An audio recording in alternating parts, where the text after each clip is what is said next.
plutôt bien parce que ouais, je pense qu'on va plutôt devoir se polariser. Soit on fait tapis, on peut pas trop faire des sizing autour de 4 blindes, ça va laisser des calls un peu trop faciles avec des draws à la place de Ravageos. Donc j'aime beaucoup pardon, le check.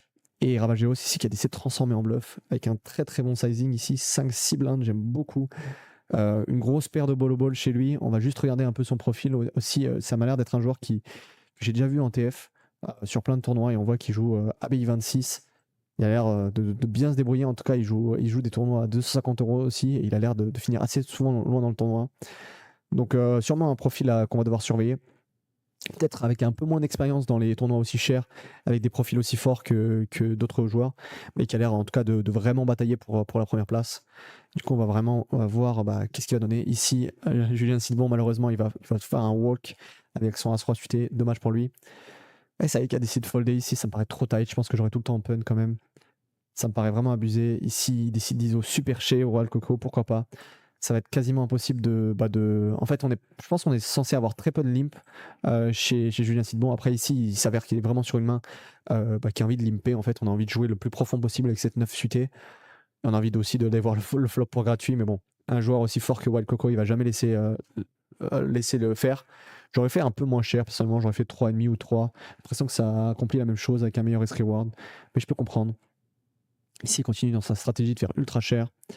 C'est bête au flop, pourquoi pas sur Roi High. C'est pas trop censé être des boards qu'on sait bête, mais pourquoi pas. Et River, ça a fait 10% et il a call White Coco. Ouais, franchement, pour ce prix-là, je pense qu'on a un très très bon spot de call. On peut pas trop folder ici. Il open 4 et 5 off.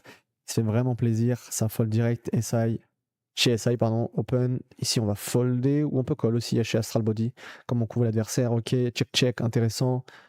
Un peu de donk, ici on peut check pour give up, je pense. Les deux sont bien, c'est pas forcément des très bons boards à bluffer, des boards à doublette, parce que ça renforce les paires ou les middle pairs de l'adversaire. Donc je comprends totalement ici le play d'avoir à give up.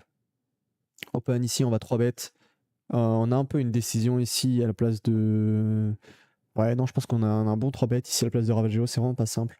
On va voir du coup qu'est-ce qu'il décide de faire. Et ça va fold chez Wild Coco.